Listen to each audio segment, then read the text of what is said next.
আসসালামু আলাইকুম। বাংলার সংবাদে সবাইকে স্বাগত জানাচ্ছি। আমি নাইম ফাথুম মুবিন। সংবাদ শিরোনাম।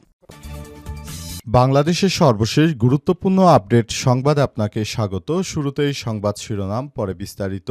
প্রথমেই জানাবো আমাদের হাতে থাকা সর্বশেষ গুরুত্বপূর্ণ সবথেকে তাজা আপডেট সংবাদ। গভীর রাতে জুলাই স্মৃতিস্তম্ভে আগুন দিল দুর্বৃত্তরা।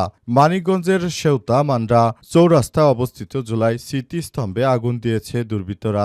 দিবাগত রাত প্রায় ৩টার দিকে স্মৃতিস্তম্ভের সামনে টায়ারে আগুন ধরিয়ে দেয় দুর্বৃত্তরা। এতে স্মৃতিস্তম্ভের কিছু অংশ পুড়ে কালো হয়ে গেছে। খবর পেয়ে ঘটনাস্থল পরিদর্শন করেছে পুলিশের সদস্যরা।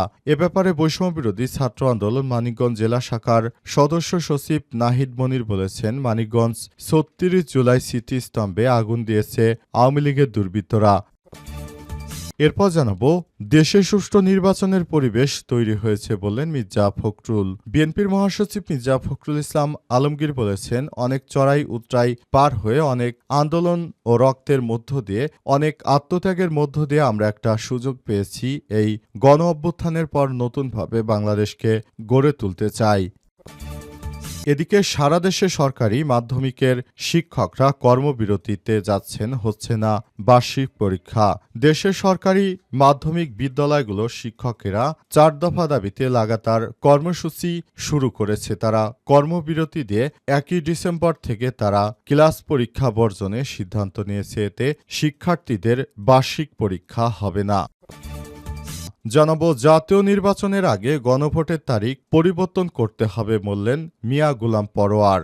জাতীয় নির্বাচনের আগে গণভোট আয়োজনের দাবি জানিয়েছেন বাংলাদেশ জামাত ইসলামের সেক্রেটারি জেনারেল অধ্যাপক মিয়া গোলাম পরোয়ার। আজ রাজশাহী মাদ্রাসা ময়দানে ৮ দলীয় বিভাগীয় সমাবেশে তিনি এসব কথা বলেছেন। গোলাম পরোয়ার বলেন, একই দিনে জাতীয় নির্বাচন ও গণভোট অনুষ্ঠিত হলে ভোটারদের মধ্যে বিভ্রান্তিকর পরিস্থিতি তৈরি হতে পারে। এবং সর্বশেষ জানাবো, তারেক রহমান দেশে আসতে চাইলে একদিনে ট্রাভেল পাস দেওয়া সম্ভব বললেন পররাষ্ট্র উপদেষ্টা। বিএনপির ভারপ্রাপ্ত চেয়ারম্যান তারেক রহমান যে কোনো সময় তিনি চাইলে দেশে আসতে পারবেন। এ ব্যাপারে সরকারের পক্ষ থেকে কোনো বাধা নেই। সরকার জানিয়েছে, বিএনপির ভারপ্রাপ্ত চেয়ারম্যান তারেক রহমান তিনি যখন খুশি তখনই দেশে আসতে পারেন। সে ব্যাপারে তিনি নিজেই সিদ্ধান্ত নেবেন। সরকার তাকে চাইলে মাত্র একদিনের মধ্যে ট্রাভেল পাস দিয়ে তাকে দেশে ফিরে আনতে পারে, কিন্তু তারেক রহমান একাই দেশে আসছেন না। এ ব্যাপারে সরকারের কোনো দায়বদ্ধতা নেই। তিনি কেন আসছেন না, কি কারণে আসছেন না, সে ব্যাপারটি তারেক রহমানই ভালো বলতে পারবে। প্রিয় দর্শক, এতক্ষণ শুনছিলেন সংবাদ শিরোনাম, এবারে বিস্তারিত। তবে তার আগে বন্ধুরা, অনুরোধ থাকবে এই সংবাদটিতে একটি লাইক দিন। এই চ্যানেলে আপনি নতুন হয়ে থাকলে আমাদের সংবাদটি দেখতে দেখতে চ্যানেলটি সাবস্ক্রাইব করে রাখুন। কমেন্ট করে বন্ধুরা আপনার মূল্যবান মতামত জানিয়ে দিন আপনি বিশ্বের কোন দেশ থেকে বা বাংলাদেশের কোন স্থান থেকে আমাদের সংবাদটি দেখছেন এবং শুনছেন।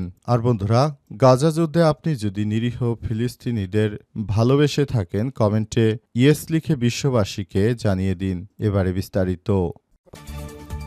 গভীর রাতে জুলাই স্মৃতি স্তম্ভে আগুন দিয়েছে দুর্বৃত্তরা। মানিকগঞ্জের সেওতা মন্ডা চৌরাস্তায় অবস্থিত জুলাই স্মৃতি স্তম্ভে আগুন দিয়েছে দুর্বৃত্তরা। আজ দিবাগত রাত প্রায় ৩টার দিকে স্মৃতিস্তম্ভের সামনে রাখা টায়ারে আগুন ধরিয়ে দেয় এই দুর্বৃত্তরা। এতে স্মৃতিস্তম্ভের কিছু অংশ পুড়ে কালো হয়ে গেছে।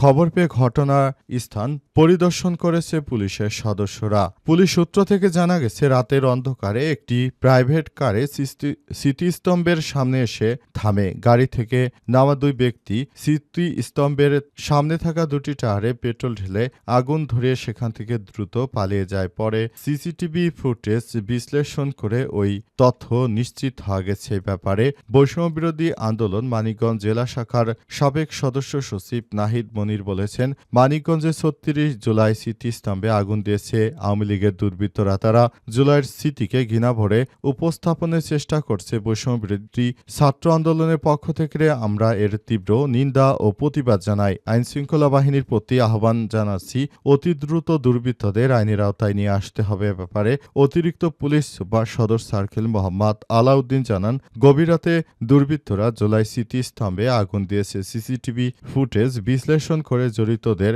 শনাক্তের কাজ শুরু করেছে পুলিশের সদস্যরা। কে বা কারা এ ঘটনা ঘটিয়েছে, এর উদ্দেশ্যই বা বাকি তা খতিয়ে দেখা হচ্ছে এবং অতি দ্রুত তাদের গ্রেপ্তার করে আইনের আওতায় নিয়ে আসা হচ্ছে বলে পুলিশের পক্ষ থেকে জানানো হয়েছে। দেশে সুষ্ঠু নির্বাচনের পরিবেশ তৈরি হয়েছে বললেন মির্জা ফখরুল ইসলাম। এবছর ফেব্রুয়ারির প্রথমার্ধে নির্বাচন দেওয়ার সিদ্ধান্ত নিয়েছে সরকার, আর এই সিদ্ধান্তকে সাধুবাদ জানিয়েছে বিএনপি। বিএনপির পক্ষ থেকে বলা হয়েছে, এবারের নির্বাচন হবে ইতিহাসে সবথেকে ভালো ও সুষ্ঠু মানের একটি নির্বাচন দেওয়ার জন্য অন্তর্বর্তীকালীন সরকারের প্রধান উপদেষ্টা যে সময়কে বেছে নিয়েছেন সেটি সবথেকে ভালো একটি সময়। আর এই সময় আমরা নির্বাচনের বিষয়টি নিয়ে খুবই ভাবছি। আমরা মনে করি এবারের নির্বাচনটা হবে ইতিহাসে সবথেকে ভালো নির্বাচন। আর অন্তর্বর্তীকালীন সরকারের প্রধান উপদেষ্টা তিনি যে সময়ে নির্বাচন দেবেন এই সময়টা খুবই দ্রুত সামনে চলে আসছে। আমরা মনে করি নির্বাচনটা হয়ে গেলে সেটি জাতির মুক্তির জন্য আরও সহজ হয়ে যাবে। নির্বাচন হয়ে গেলে আমাদের দেশে আর কোনো সমস্যা থাকবে না। দেশের প্রতিটি জায়গায় আমরা সবকিছু ঠিকঠাক করতে পারবো বলে মনে করেন বিএনপির মহাসচিব মির্জা ফখরুল ইসলাম। আজ রাজধানীতে এক আলোচনা সভায় সব কথা জানিয়েছেন মির্জা ফখরুল আরও বলেছেন, বাংলাদেশটাকে সাজিয়ে নতুন বাংলাদেশ টেক ব্যাক বাংলাদেশে নিয়ে যেতে হলে আমাদের নেতার তারেক রহমানের যে ৩১ দফা ঘোষণা দিয়েছেন সেটি বাস্তবায়নে সবাইকে নিয়ে কাজ করতে হবে। তারেক রহমানের ঘোষিত ৩১ দফার জন্য আমরা দেশটাকে আরও সুন্দরভাবে সাজিয়ে গুছিয়ে সামনের দিকে এগিয়ে নিয়ে যেতে চাই। সেজন্য আমাদের সবাইকে কাজ করতে হবে। আমরা মনে করি আমাদের দেশটাকে সেভাবে সুন্দরভাবে গড়ে তুলতে হবে এবং দেশের প্রতিটি মানুষকে সেজন্য কাজ করতে হবে। সারা দেশে সরকারি মাধ্যমিকের শিক্ষকরা কর্মবিরতিতে হচ্ছে না বার্ষিক পরীক্ষা। দেশের সরকারি মাধ্যমিক বিদ্যালয়গুলোর শিক্ষকরা সোমবার ১ ডিসেম্বর থেকে ৪ দফা দাবিতে লাগাতার কর্মবিরতি শুরু করেছে। এর ফলে ঢাকাসহ দেশের বিভিন্ন সরকারি মাধ্যমিক বিদ্যালয়ে বার্ষিক পরীক্ষা হচ্ছে না বলে খবর পাওয়া যাচ্ছে। আজ সরকারি মাধ্যমিক শিক্ষক সমিতির এক সংবাদ বিজ্ঞপ্তিতে কর্মসূচি ঘোষণা করা হয়েছে।